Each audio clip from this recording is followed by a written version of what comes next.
मालिकेच्या उद्याच्या भागात आपण बघणार आहे, आडरावांनी घरातल्या तिजोरीच्या किल्ल्या कृष्णाला दिल्यामुळे अनुसयाला राग आलेला असतो. आता इकडे कृष्णा बाळजाबाईकडे येते आणि बाळजाबाईला म्हणते, आपण जिथं राहतो तिथं घाण ठेवून नाही हो चालत, उद्याच्या उद्या सगळं साफ झालं पाहिजे. तर आता दुष्यंत कृष्णाला म्हणतो, कृष्णा, आईचा एक एक प्रताप कळाल्यावर मला श्वास घ्यायला पण जड जातंय.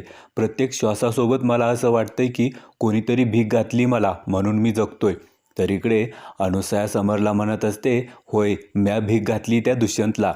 अनुसया म्हणते, समर, आपण इथपर्यंत यायला वेळ घेतलाय, तेव्हा आता घाई करायची नाही, पुढं जाऊन सगळं आपलंच होणार आहे.